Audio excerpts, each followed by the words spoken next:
Welcome back, everybody. Welcome back to the Free Agents podcast. Back again for some more pre-agents, some more challenge fresh meat. Part 2 here today, part 2 of 4. A reminder that this is going to be our first 4-parter, diving into one of the old school challenge seasons. We're going to be talking about episodes 5, 6, 7, and 8 today. A lot to get into. Of course, I am Matt here, as always, with Brian Scally. Scally, what's up? Hello. I'm good. I'm excited to continue jumping into Fresh Meat, a season which I feel like has continued to deliver. So very excited to jump in here and talk about the decent amount of mess with some of these people. You know, I feel like at some point in when we started doing challenge podcasting together, we were a bit of a Fresh Meat That is true. team. I mean, not that I'd been podcasting for years prior, but you did do your first podcasting in the world of just beginning in the challenge. That is true, and I almost wanted to quit. So Yes, well, we're here now. And thank goodness you did not. I speak for everyone listening. I have a question also, though. Before we get started, Ryan Kehoe, of course, has been eliminated in the last round of episodes we watched. Do you have any idea when the Ryan Shane thing happened, started, relationship? Because it was a while, right? We did forget to bring this up, and the real answer is before Ryan was ever on the show. Yes, I forgot to bring this up.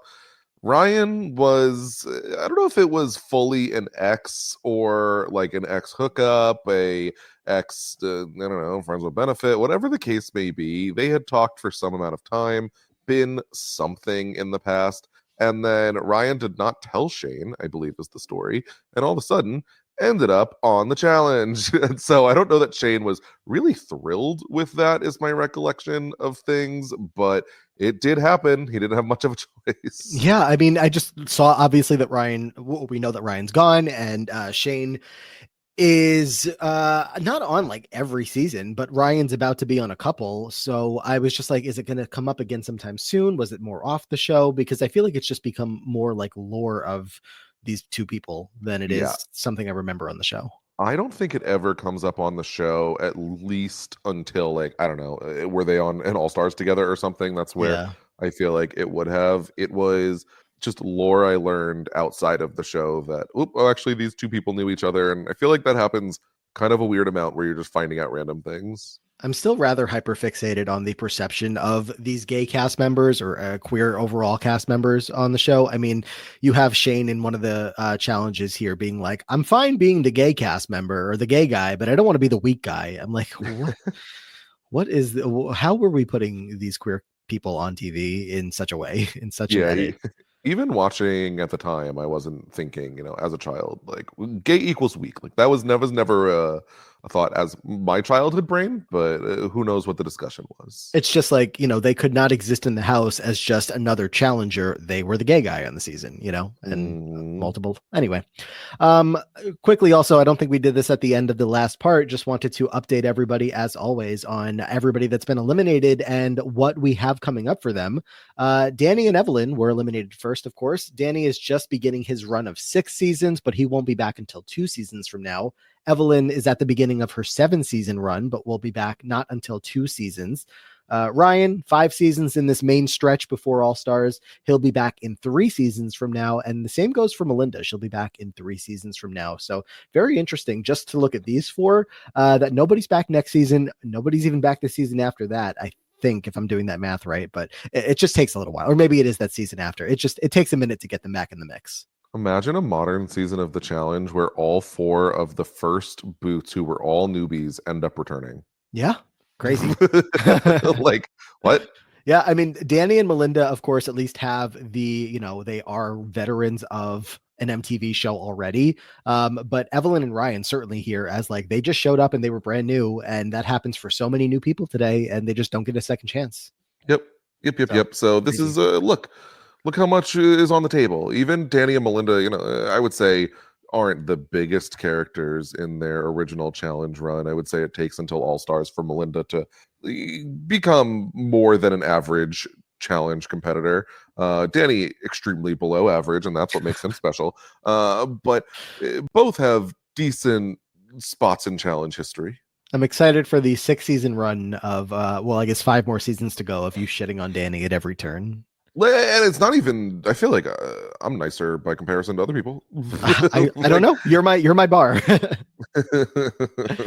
But there's the updates on those 4. We'll get to the next 4 eliminated soon, but let's get into these episodes. And there's really only one place to start, and it is just how in your face, Scally, this season has us faced with one man who is just such a goddamn asshole, Wes.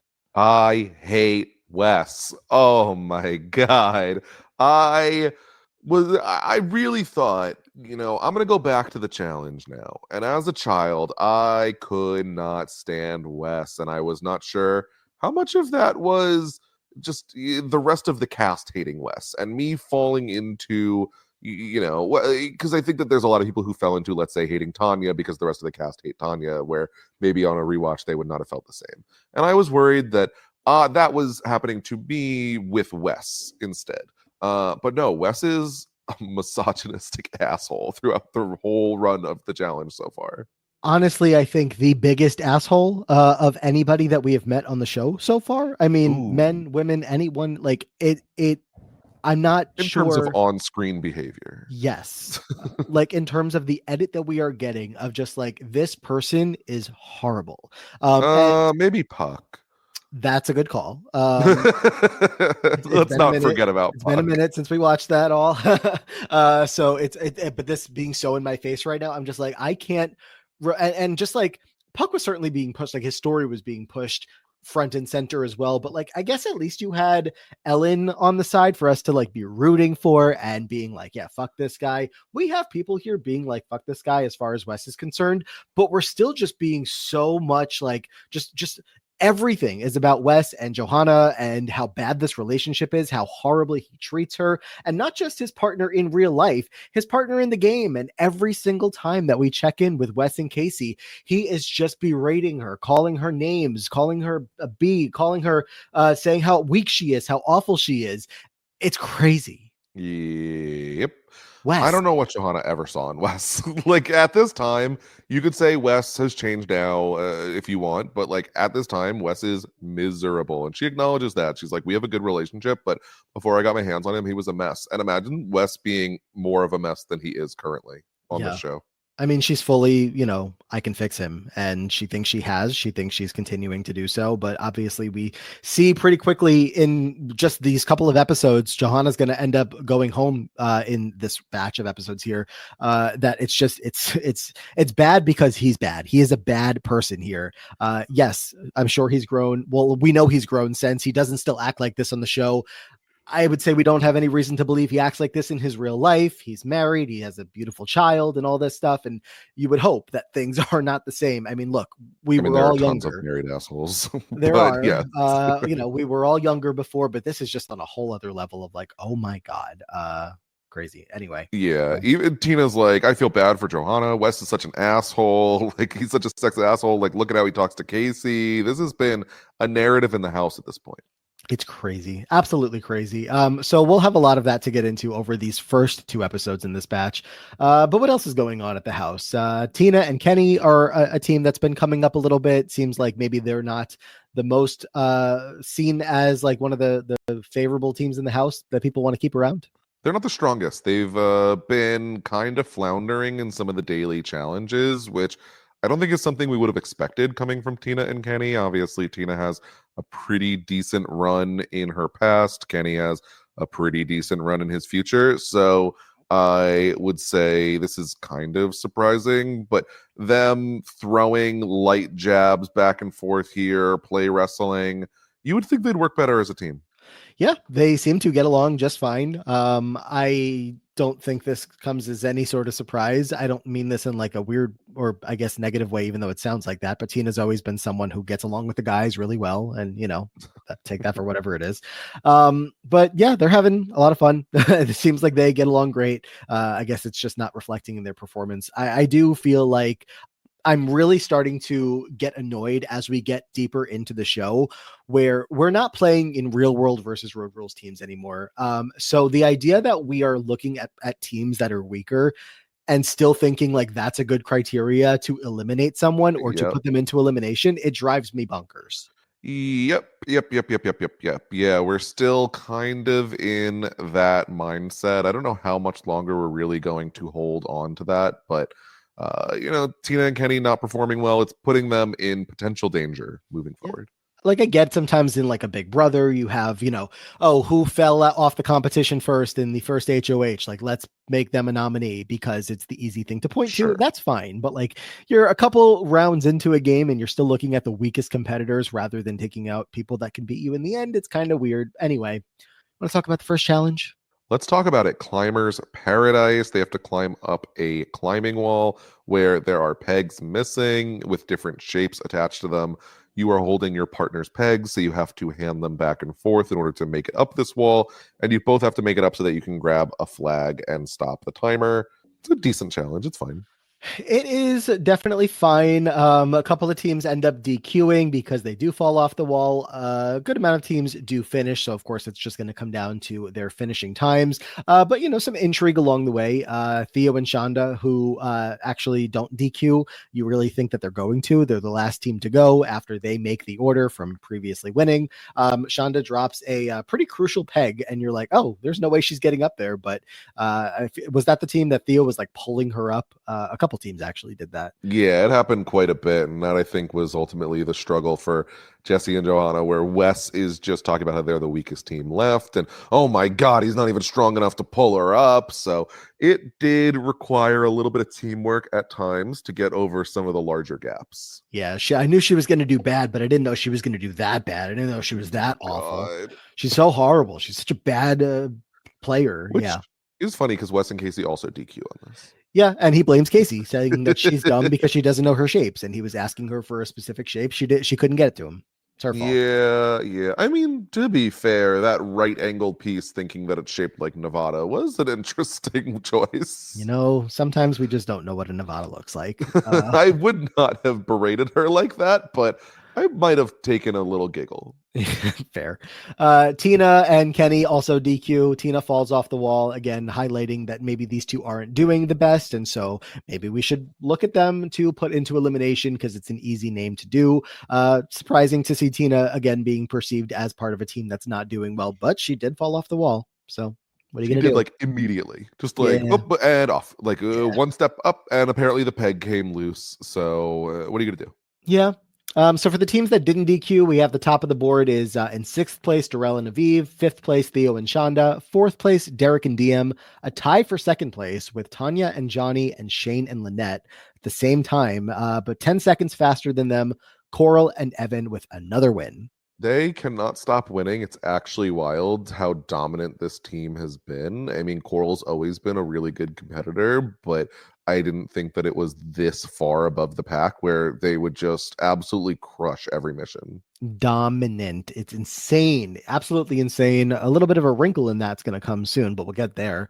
But in the meantime, Coral and Evan are going to have to pick a team to go directly into the Exile Challenge, aka the elimination. And Wes is going to get back to his wheeling and dealing, trying to make a deal. Say, Coral, if you pick anybody other than Johanna, I'll volunteer to be the other team to go in and take them out. And Coral says, fuck you, Wes, you're going in. Wes is so stupid. Like, I'm sorry, in this challenge, like, he's so stupid. None of the things that he's theorizing make sense, and maybe he's just never watched the challenge before, and I feel like that's honestly very possible because he seems to not understand any of the relationships that exist. He's offering a terrible deal for everyone involved. He's like, hey, how about you throw in Katie or Tina? Like, oh yeah, let's throw in two of the people that Coral is closest to on the cast. That makes a ton of sense, Wes. And then he's like, and then I'll volunteer so you don't have to vote anyone in. It's like, well, they don't have to vote anyone in at all. Like, this is the only vote they have to do. So why do they care? Just put you in. I mean, look, Wes also, besides faulty logic and whatnot, is firmly an outcast of this house. Austin has been. The Austin 4 certainly were coming into this season. No one's getting off their necks anytime soon, especially when you have someone as volatile as Wes. So there's just no getting around that. And then when, of course, they do end up just picking Wes and Casey, he's like, they're two-faced, such garbage, what the hell? And he just takes it out on Johanna, being like, you have to go in there and you have to yell at them and just say, I dare any person to vote me in, look me in the eyes and say it because you have no balls. Can you imagine Johanna going into the deliberation and saying this? Nope. Not even a little So bit. funny. He is just out of his mind. I mean, he is looking at this as like, I know how to play this game. I know how to get these moves done. Yep. I know you literally just got put in because you couldn't make a good deal to save your life here. You couldn't calm yourself down for 5 minutes, put the mohawk flattened a little bit and come down to earth a little. And he's, screaming at Johanna, making it seem like she needs to step up and play better. Meanwhile, her social game is probably doing miles better than he is to have any semblance of safety. It's not going to work because of him. But this escalates to a pretty big degree to the point where she ends up they end up yelling at each other.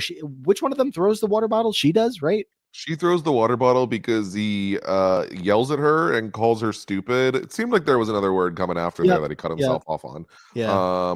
But yeah, he's yelling at every single person in the cast, telling them he's really pissed off and they should remember it. He's going to take every single one of them out, which is like just so laughable at this point. Just for him to be threatening them, it's like, okay, well, we're still going to throw you in. Like, we don't really care. Yep. And we do get to the point where later in the episode, Joanna's like, I should wear my I'm not with stupid anymore shirt. Like, she is pissed off to a really, like, a degree that we have not seen yet. When the worst person you know makes a good point, that being Theo here, and he says, I can't figure out what Wes is saying because I don't speak idiot. Like, the perception is very clear to all of us at home and all of them there that Wes is just unhinged, and trying to work with him makes, this is obviously going to be, the game mindset that will work for Wes in years to come, because he eventually figures out how to do this gaming without being a psycho. But here and now, we're not there yet. Yep. He figures out the layout of the house a little bit better. Like, he is just yelling to a brick wall essentially right now. It's just completely useless. Yeah. So we need to figure out which other team is going to go in. Of course, the deliberation comes around. Katie's talking to Derek. She feels bad about sending Johanna in. Again, it seems like she's got a little bit of friendships forming with some of these people, but doesn't seem at first like there's a super clear decision, because some people are thinking otherwise. The Tina and Kenny option is there, and they do get 2 votes from Theo and Shonda. But it ultimately is still going to be Johanna and Jesse that are going in. And even those seem like jokes or like half jokes. It's like, yeah, we're going to vote for you because you're a terrible team. And like, we're just mad at you. But it is very clearly going to be Johanna and Jesse, despite people feeling bad that they got in a huge fight as a couple. It's just like, but we're not going to change our game plan because you guys are idiots. Right. The episode 5 ends with Wes calling Danny, who is obviously home and eliminated now, and telling him how horrible Johanna is at the game. He can't believe this is all happening. Meanwhile, of course, Johanna is very upset that this interaction went down in such a way. It got very loud between the two of them. The water bottle being thrown. It's a memorable scene. You've probably seen it before in some challenge highlight reel, or anti-highlight reel, I guess you could say. But she's talking about how Wes takes this too seriously. He clearly doesn't understand that everyone is against him, and he's just being a huge asshole. He literally says, John is not the brightest star. I cannot imagine being with someone who spoke about me like this. This is literally insane. Like, he's such a dickbag. Like, on this season, it is horrific. I hate it. We get into episode 6, and Wes is talking to someone, I didn't write down who, about how the only thing that could make Johanna athletic enough to beat him tomorrow is her spite. Yep. And Johanna's then talking to Jesse, and I don't even remember what she's saying. The only thing I could focus on was that she is carrying around a wine bottle by the neck, just like she's drinking directly out of it, which is something we don't get to see on the challenge anymore. No. Yeah, we're going to end up in a party night here, a costume party, where a little bit of a highlight on Tanya, who's in some lingerie. And, of course, we're going to get comments about that. Oh, she just looks like she normally does. It was kind of funny when Coral says she wore the same exact outfit the night before. Katie and Big Easy are a hillbilly couple that are getting a lot of laughs out of everybody. Yeah, they're funny. I love Katie and Big Easy as a team. They're so much fun. They have a really good dynamic, and they're both like very silly. They are both kind of the comic relief of the season. So the fact that they are put together makes it even better. Yeah, I mean, look, the comic relief is only coming in like challenges and small moments like Yeah. this, we're got another season of barely any Katie Cooley on the show. Ugh, Yeah, I it's hate it. happening. But yeah, some fun costumes here. Didn't really pause down too much to analyze them all, but after, or while this party is happening, I don't know if Wes was just fully not participating or if this is just at the end of the night, but Johanna is going to end up crawling into his bed, and both of them, try to apologize to one another in whatever way that can mean at this point. Yeah. She says learn to respect her or she'll have nothing to do with him, which, I hope we will see how long that takes to come to fruition. Yeah, she sounds like she means business when she's saying, "Don't talk to me like that." It's not not going to fly, but she still seems to have this mindset of like, Wes has been an asshole, but with me, he's a better person, so we just need to keep that going and whatever. Next challenge here to save either one of these teams is going to be Rollin' in Oats. Rolling in oats, they have to just jump into a big tub of oats, carry them to a different tub. And that's the whole challenge. That's it. Like, just use their bodies to carry some oats. They're playing for a Gizmondo. Sure. Ever heard of it? I don't know what that is. A handheld gaming console developed by Gizmondo Europe. Okay. I would love to see what that does. Seems like some kind of knockoff Game Boy, but nothing I've ever heard of. Yeah, what's the biggest title that came out of the Gizmondo? Yeah, good question. But yeah, Coral and Evan are going to make the order. Johanna and Jesse, Katie and Big Easy are going to be the first teams to go in, which again, comic relief is Big Easy's talking about how packed his Speedo is. He's got some big balls, as he says, and they're packed in nice and tight. He's all meat and a lot of taters. He says he is. So, yeah, Katie's like, no meat, all taters. He's like, hey, I got some meat. It's just a lot of taters. Unbelievable, these two. But yeah, that's the challenge. Just watching everybody go over to the one pit of oats, put as much as they can on their body. You have your corals out there that are like, oh, I got two tools right here to help me pack things in and get across. And then it's just she says she has a shelf and an oatmeal shelf. Yes. I feel like people usually refer to a shelf in the back rather than. Yeah, that is true. That's a good point. I don't know. Different time. I also was interested in how like they could literally just carry the oats in their arms. It wasn't just like it had to be on your body, just fully carry. That's what these always develop into. Like, Yeah. Okay, are we going to soak my hair or are we going to carry them in our arms? Like, those are the two things. The secret scene of this episode, if you call it that, was Darrell got his shoe stuck in the oats, so he had to use a shovel to try to dig his shoe out. I'm assuming he got it, but yeah, the only other person I really noticed having any significant like difference in their performance here was, why can't Johnny hold oats? Didn't he just like, it seemed like he was trying to pick them up and they were just sliding through his fingers every time. Yeah, I mean, they come in last. It was bad. Like, so bad. He's like, what's going on? It's like, I don't know. You just pick them up. Just literally put some in your hand and you'll do better than you did. I mean, the winning team ends up being Coral and Evan again with 23 pounds of oats. Tanya and Johnny on the other end of things, 6.2. That's crazy. Tina and Kenny did bad as well around that number. Wes and Casey, Theo and Shonda. It's not until you get to like the top 3 that you get anybody else over 10 pounds, with Shane and Lynette in third place, and Katie and Eric. Katie and Big Easy with almost 20 pounds came in second. Look at that. Oh my God. Katie and Big Easy win. That would have been so fun. Yeah, would have been nice, but Coral and Evan winning here does nothing for them, I guess, unless you obviously talk about that. It keeps they get the Gizmondo. That's true too. My apologies. Keeps it away from the exile contestants going in, but even Coral and Evan, like, they would have been safe because they won. Yep. So whatever. This is going to end up being Johanna versus Wes and their respective partners in this exile race. So, the drama that we've been going through will finally come to an end, but we'll see what dramatic fashion it takes us in. I mean, it's mostly just Wes calling Casey the B word a lot. Yep. Just like a lot. Even they forget their flag once, which I'm like, this is your third exile? Like, how are we still forgetting the flags? I know. But not to be outdone, Jesse and Johanna forget both flags and immediately know that they've lost everything. Yeah, this feels like a little bit from the editing team that specifically made sure we heard TJ say, grab your flags along the way. And so I'm thinking, like one of the teams is going to forget it, of course, if TJ's yelling this in our face. But yeah, no, as you said, it was both.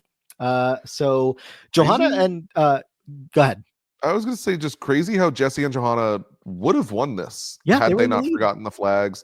Melinda and Ryan could have won had they not forgotten a flag. Like Wes and Casey are getting a lot of close calls. They're skipping every single puzzle in every exile. It's like if these people were just remembering their flags, they would be crushing Wes and Casey at some of these. Yeah, we're going to talk about the mismatched elimination that comes in the next two episodes. Again, Yeah. Wes and Casey have 113 pounds, according to Wikipedia.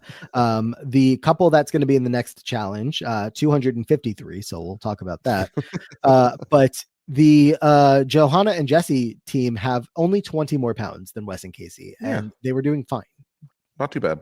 Just They, remember the damn flags. in fact, sprinting way faster. Yeah. Yep. But as you mentioned, this entire challenge, we see more of Wes calling Casey awful names, degrading her as much as possible. And after all said and done, Johanna and Jesse have lost. Johanna's going to pull Wes aside and say, you can't call Casey a B. You have to be a little bit more grateful because she's actually being a good partner to you. Would you want someone to talk to your daughter or your mother like that? She was disgusted. Yeah. And like says you should be grateful that she is working so hard to keep you here. She's like, without her, you wouldn't be here. And this does, at least on the surface, click for Wes. Like, okay, I realize the lack of motivation on Casey's part is my fault. This also is aided by Casey screaming at him, being like, I don't even want to be here stuck with you. Why should I win these eliminations when you're just going to keep berating me? Like, we are in these eliminations because of you. You're pissing people off. Everyone hates you. And so I'm getting screwed. Like, if I was with any other partner, I'd be fine. Casey going off on Wes in front of TJ Lavin, like just casually standing there watching them have this conversation, if you call it that, was kind of funny. And I was glad that she stood up for herself. Oh, Obviously. super glad. Yeah. Super glad. Wes is like eventually, like you said, realizing like, she doesn't deserve the way that I'm speaking to her. And it's like, okay, well, then don't asshole. Well, here's the thing. I don't think he believes that. I think he is parroting what he was told based on future things that he says. But at least we are outwardly making progress. Right. So Wes is going to end up going back to the house and kind of getting made fun of a lot by everybody else because some man took your girlfriend out of the show. Nice job. So I'm sorry, Coral's so funny. As soon as he walks in the house and Coral goes, "Good job kicking out your girlfriend, you freaking weirdo." Like, that's so funny. He is not only kicked out his girlfriend, but he's the last person here from this Austin group that came into the house, 4 strong, and now there's one of you left. So great job, Wes. You successfully saved none of your allies, and we'll see how long you can save yourself at this point. Yep. But we'll see about that. We're going to shift a little bit of focus, though, in these next 2 episodes. I wonder why. To another team, Tanya and Johnny. Before we get into episode 7, just a little bit about how they're not getting along great. Johnny has an ego and is apparently arrogant, Tanya says. Yeah, I don't know what this is. I mean, she's saying that Johnny is not really trying so hard. And I think if you look back specifically at the Oach challenge, that can make sense. But they've been competing decently. The problem is they need to be competing exceptionally to be winning these challenges so that they cannot be thrown in. Yeah. And it seems like Tanya at least has some sort of, I don't know. It doesn't feel like an ally by any means, but like Tanya and Theo were a thing, right? And then Theo doesn't vote for her. Maybe I'm getting ahead of things. He doesn't vote for her, right? I think at the point that she goes in here, he didn't want her to go in. He was the winner, I believe, so he cannot vote.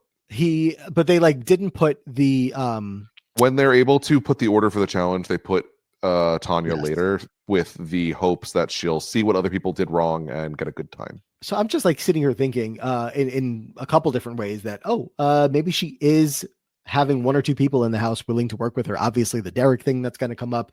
So just to see that the team chemistry within their own team was not doing very well, I was like, well, obviously this seems like the downfall, but anyway, more on that to come. Mentioned this before, teased it a little bit earlier. Coral and Evan have been dominating, but a little fork in the road here. Evan has a bit of an injury and he's keeping it from Coral. Yeah. Evan's on the phone with his mom and says he has groin pain. He has an athletic hernia. He needs surgery and it could only get worse. So my thought is, oh, this sucks. We're losing Evan and Coral. They're going home. Nope, they're staying in the house. In what world do you allow this man to keep competing? He could die. He's like, if I do a sit-up, it could ruin my life.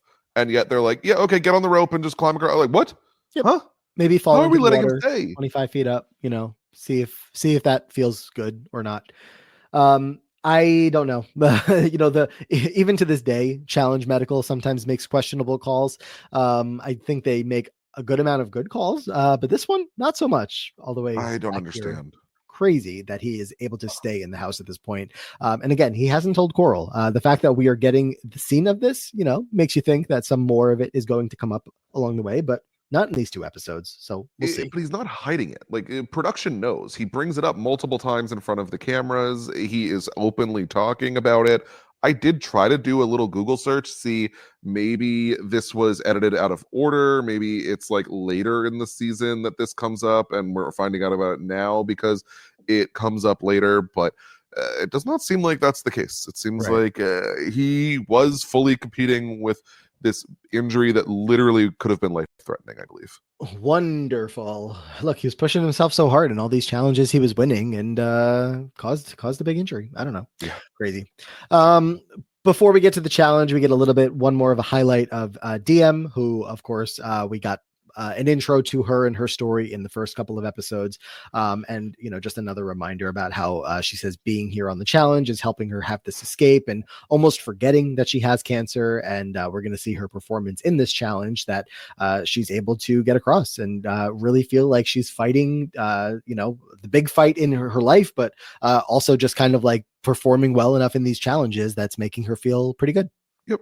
She says if I can get through this challenge, I can get through the next big one. And so I am just constantly enjoying DM this season. Yes. Yeah. And we're only at the beginning.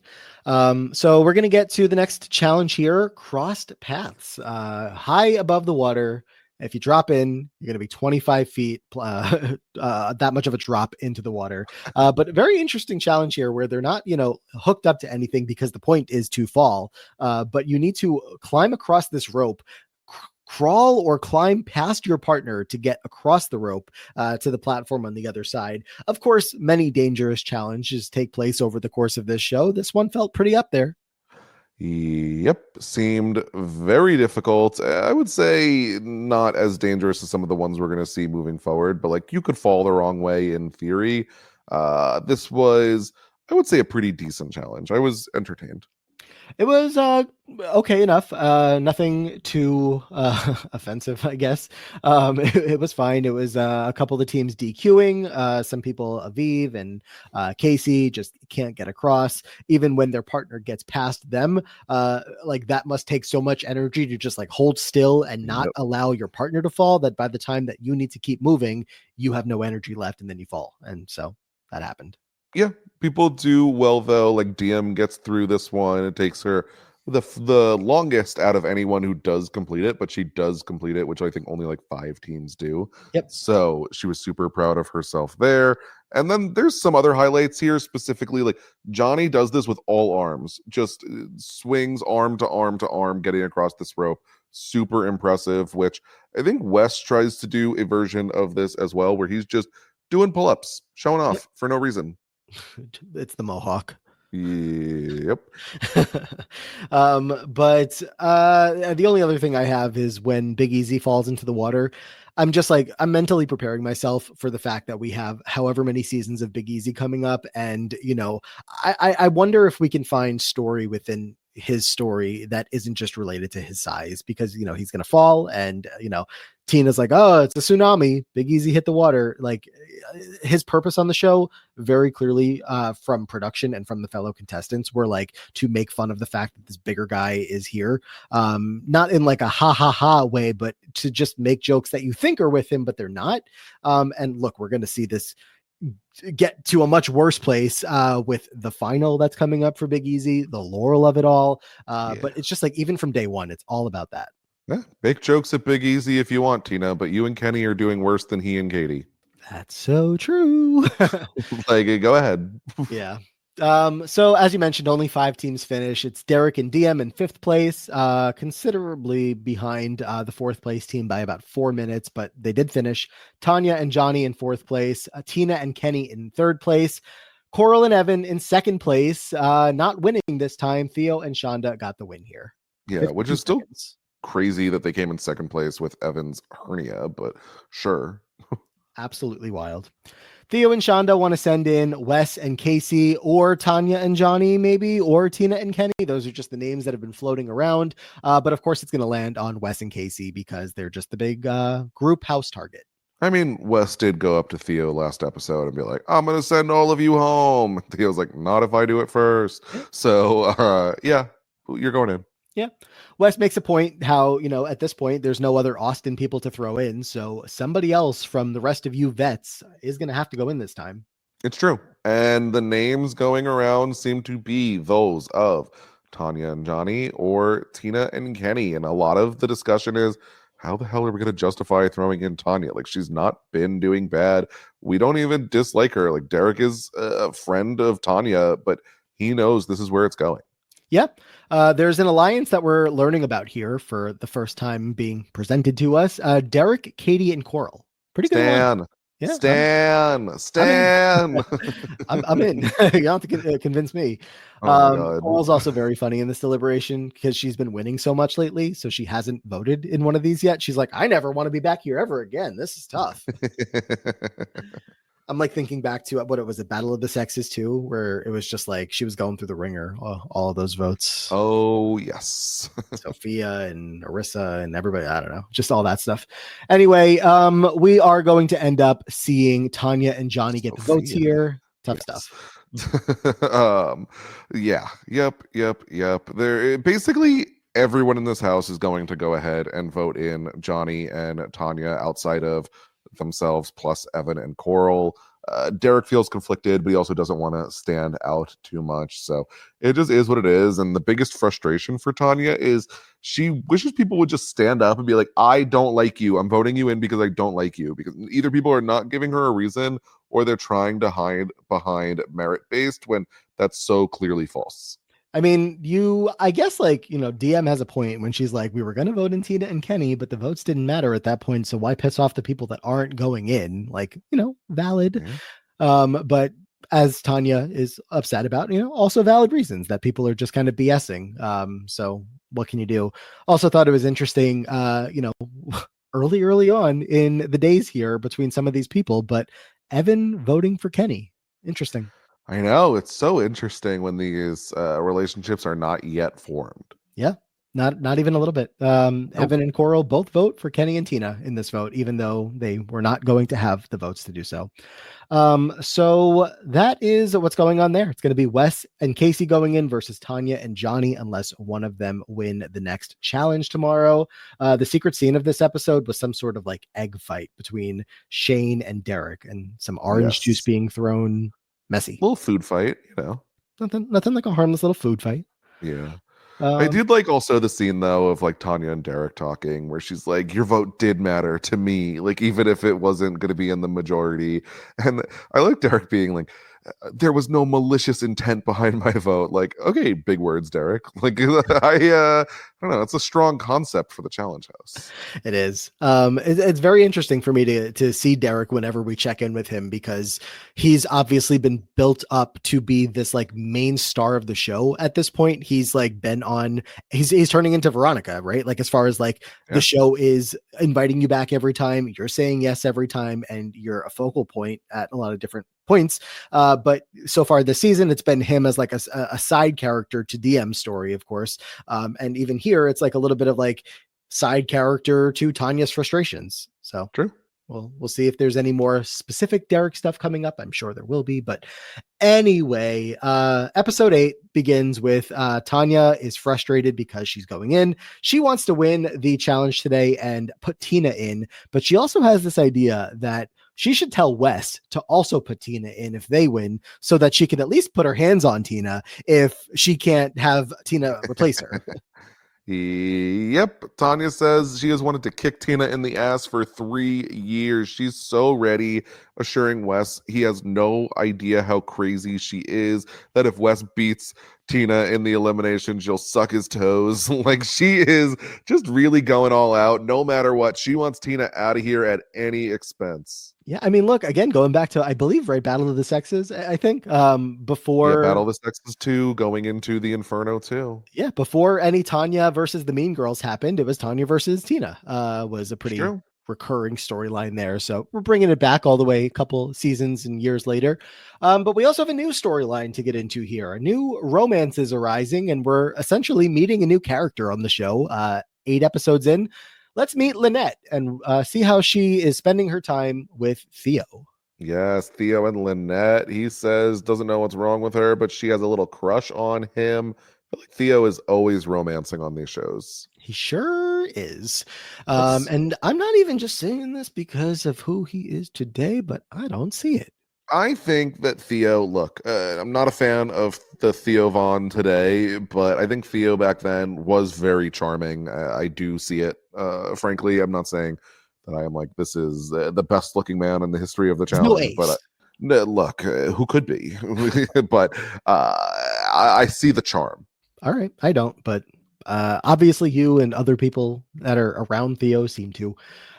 So a lot of joking around with Lynette from some of the other guys, like, "Hey, what happened with you and Theo last night?" She says nothing. It's just super harmless cuddling, just seeing where it goes, taking it step by step, and they're just making jokes, kind of with her, kind of at her about the fact that she is claiming that they haven't done anything more, that kind of stuff yet. Yeah, every single thing that Lynette says is just like laughed at. Like, oh, we're getting to know each other. Getting to know each other. Oh my God. Like, it is just like she can't say anything without it being a potential innuendo. So, but Lynette is getting over a long relationship. She wants Theo to respect her before they do anything. So, look at Theo and Lynette. We'll keep an Yeah. eye on that. Yeah, Lynette's going to end up winning the challenge here. We'll get to the details of it in a second, but she wins a trip to Costa Rica, right? And Theo is later going to comment on, I hope she brings me. Yeah, look at that. I wonder if this is a budding romance. Who knows? Are Theo and Lynette together today? I'm not thinking so, but you know.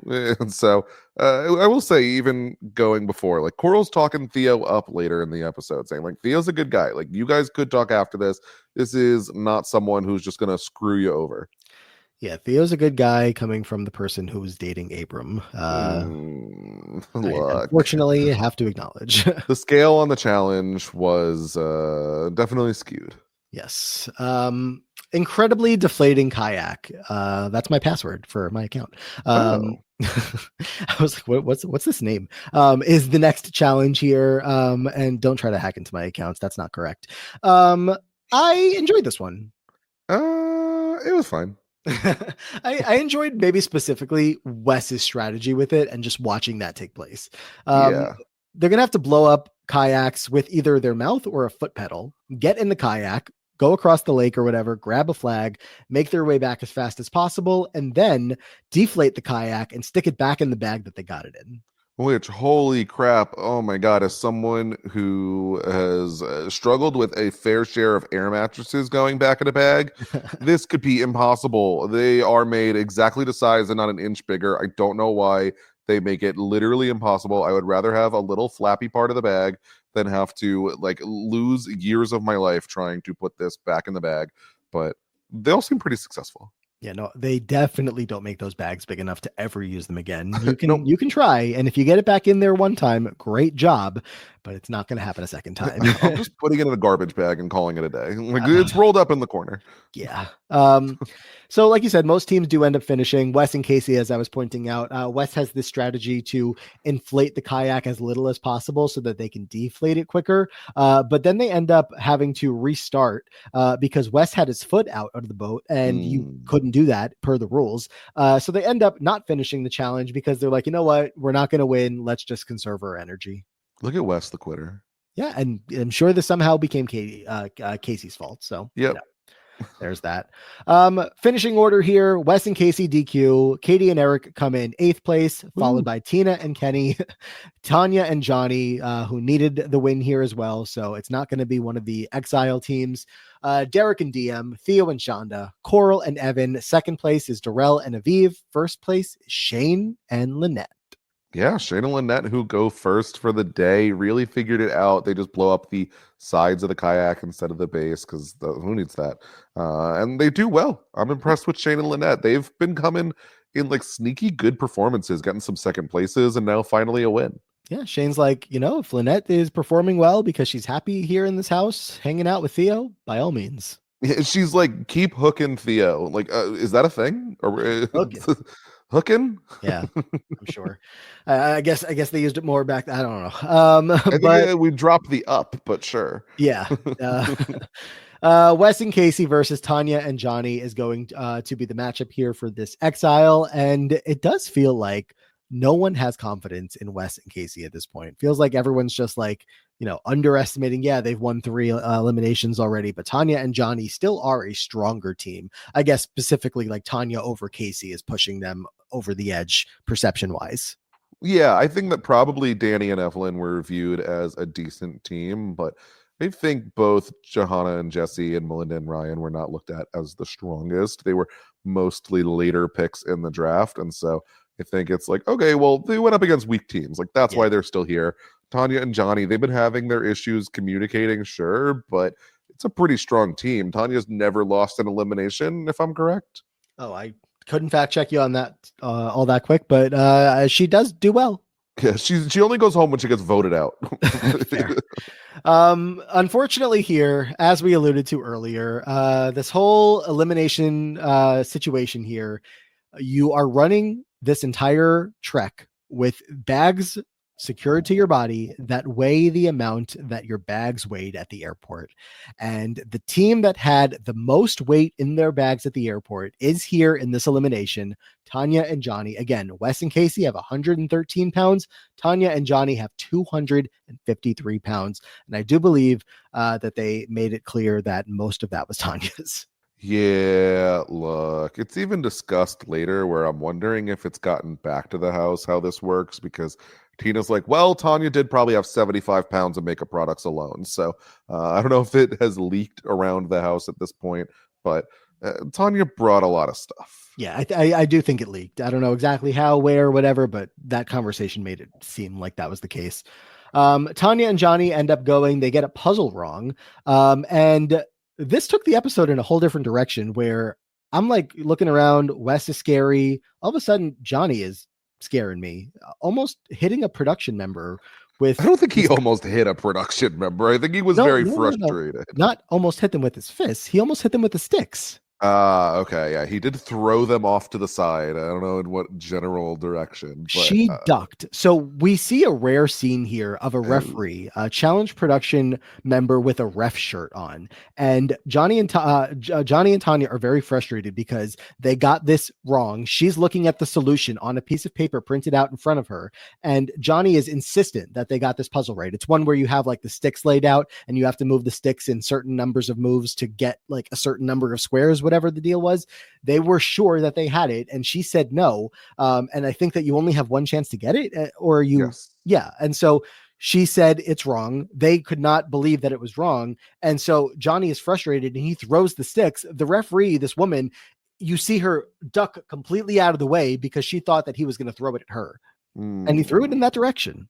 Yeah, I did not catch the full direction in which these sticks were thrown. You gotta go back. It's crazy. We don't love that. Yeah, I mean, Johnny's very frustrated because he's trying to carry 3 out of 4 of the bags that are mostly Tanya's fault. And then he's like, well, you carry 2 of them. It's like, well, Tanya is just dragging the second bag on the ground. Like, either one of them that took on too much weight was just going to struggle immensely in this challenge. It was a no-win scenario that frustrated the hell out of both of them. Yeah, I think his water bottle or Gatorade bottle also went flying. I just saw like a yellow Gatorade bottle in the air. So it was bad. And he's yelling at Tanya. And of course, ultimately, who wins again but Wes and Casey? Yep, Wes and Casey win again. He, don't worry. He gets in some comments here. He just has to baby Casey. He has to pretend he's a nice guy. Wes is going to fake his way to the end, with Casey. Just pretend to be nice to her, even though he's still probably seething on the inside. God, this is insane. Wes and Casey get back to the house. They can't believe it. What's going on with these two? How are we ever going to get them out of here? How are we going to save ourselves if we go into elimination and we have to face them? We'll see if anyone can ever take them out. Wes specifically, though, has his sights set on Tina. He wants to be the one to send her home. It's true. Yeah, Tina talks a big game despite being towards the bottom of the competitors. I think I would expect that number's probably going to get called at some point. You have to think when it's the easy excuse to vote in the worst competing team that Tina, once all these easy votes are out of the way, you're going to have to go for it eventually. Yeah. We'll see. We'll see. Did you have any desire after rewatching these episodes to either see Jesse or Johnny again, considering we don't? I mean, it's hard to say for most of these one and dones that I'm like strongly in the case of. It feels like, well, they did show more on the show, I would say, than honestly probably Ryan got to. Evelyn, I think, is a decent showing, but I like if they came back, fine. Honestly, Aviv has shown less to this point than either of them did. Yeah, fair. Not a whole lot, so it's hard for us to say. Yeah, I mean, definitely we pointed out and will continue to many examples of people that go out early but still get a chance to come back.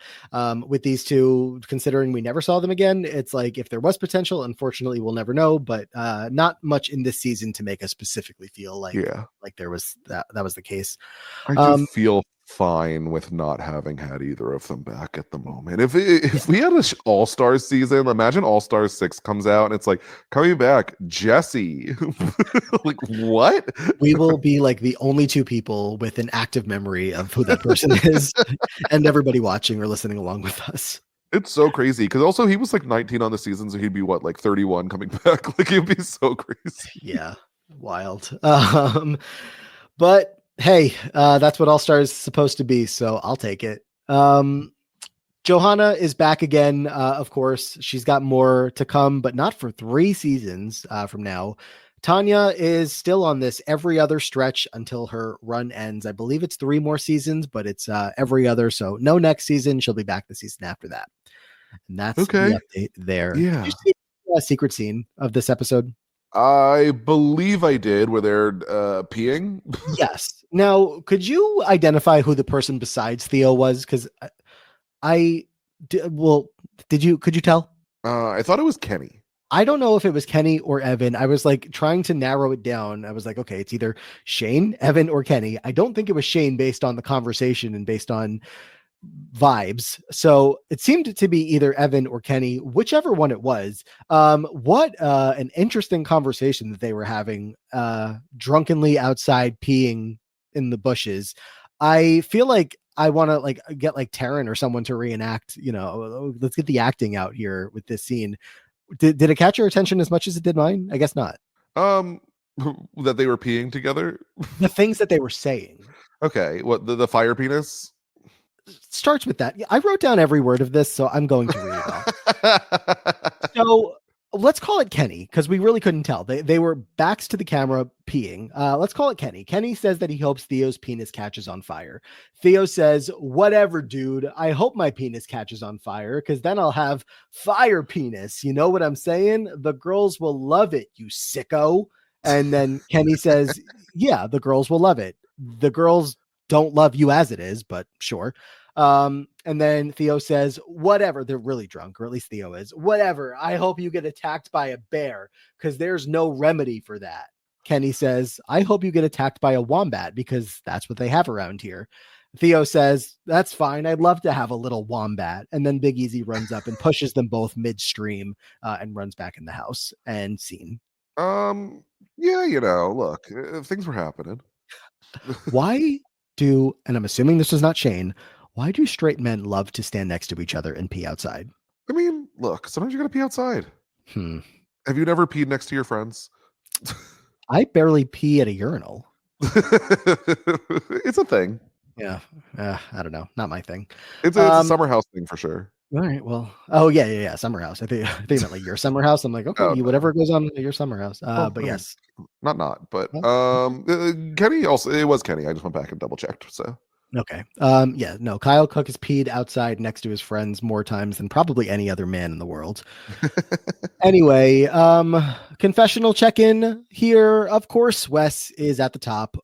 47 confessionals above the next highest person being Casey at 29 confessionals. Big Damn. difference. Yeah, big difference, but still, that team just absolutely crushing it confessional wise. Look at that. Followed by Tina and Johanna. Johanna's been out for 2 episodes now, but still up there with 26 confessionals each. Looking at the bottom of the list, from people that are still in the game right now, we have Shane and Aviv with 8, Lynette and Katie with 9, Kenny and Darrell with 10 is your bottom of the chart. Yeah, kind of surprising. I am like, why are we just completely purpling some of these teams? Some of these teams that do pretty well in the season just completely lost here. Yeah, I'm looking at at least one team that are in that bottom group that may do really well on the season, and they are basically not invisible, but really not around a whole lot on the show so far. Ooh. So that's interesting. But yeah, no surprise to see 47 confessionals from Wes, who is very clearly an asshole and very clearly, their main character at the moment. So we'll see For sure. what comes next. One more question for you before we get out of here. Okay. I love to check in along the way. We've had 8 eliminated contestants so far. Anyone you think that's going to make a run for the season's Mount Rushmore? Ooh, of the 8 eliminated contestants, is there anyone so far? So anyone have a chance? Let's see. Danny and Evelyn? No. Nah. Right? We agree? Yeah. Melinda and Ryan? Definitely not. No. All right. Johanna and Jesse? I'm going to go with no. I'm going to go with, because the way that I break this down in my own mind at this point is maybe or no. And Johanna could certainly be a maybe at this point. Probably not, but a maybe. I mean, look, 26. She's currently top 3 confessionals. That's true. That's true. I still feel like we didn't get enough independent storyline from Johanna to really make it even in consideration for me. But I understand that she was present enough. Just a maybe, but yeah, we'll see. And then that's fair. We have Johnny and Tanya. No, I'm not dismissing Tanya. I mean, at least she had her own storyline. There is, everyone in the house versus Tanya, Howard, she and Johnny competing as a duo, etc. I don't think it's her strongest season, but she's not a complete no. I think she's the one I would consider the most out of who's been eliminated.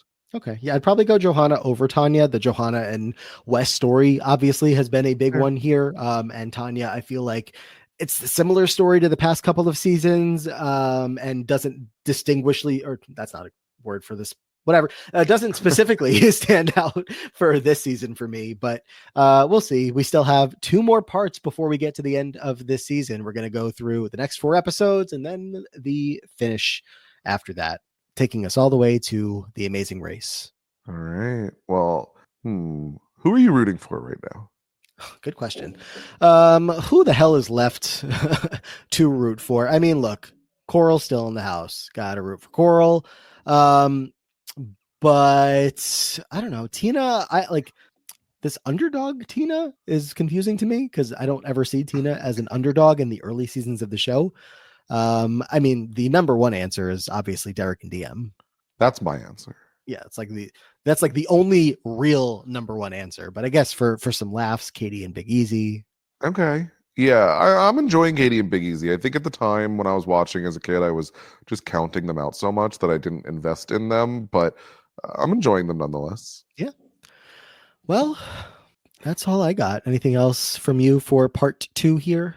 No, I mean, it was the closeout on most of the Austin cast. I'm sure that production was not thrilled that that's the direction that it went in, but that's all we got. I'm excited to jump into part 3, which should be pretty exciting. Yeah. Looking forward to getting there. Of course, we are covering this current season of the challenge right now, season 41, every week. So if for some reason you're only checking out these pre-agents episodes, make sure you're checking out everything. And again, we're going to take a pause down at the end of Fresh Meat to get into some amazing race coverage with this Big Brother season coming up, if you're listening to all of this in the real time. So we'll get back to the challenge probably towards the end of the year. Plus, we don't know when the next season of the challenge is going to air, so plenty more rewatch to come whenever that when we pick back up. But in the meantime, Scally, where should people be looking out for more from you? Ooh, people can find more from me on social media at Brian_Scally on Twitter, Brian Scally on Blue Sky, B Scally on Twitch, and see where else I'm popping up. Sounds good. Catch me on the Diary Room podcast with Amon Adwin every single week, talking all things Big Brother. And catch me, if you are, again, listening to this in real time, talking Dancing with the Stars. This upcoming season is beginning very, very soon. So over on RHAP with Sasha. So that will be a fun time. And of course, check us out on Patreon, patreon.com/The Free Agents Podcast. For all of our bonus episodes every single week, we get into the challenge social media. We get into any other shows that we're watching. Lately, it's been Survivor AU versus the World, Big Brother, all that fun stuff. You can even suggest a show for us to watch. If you would like us to watch one of your favorite shows that maybe we've never talked about, maybe never even heard of, as long as we can find it. So that's that. Again, patreon.com/The Free Agent Podcast for more from us. Otherwise, make sure you're subscribed. Make sure that you're leaving us those 5-star ratings and reviews if you are enjoying, especially this rewatch series. But that's going to do it for now. We'll be back very soon with part 3 of the Challenge Fresh Meat. Until then, take care, and we hope to see you all in the future.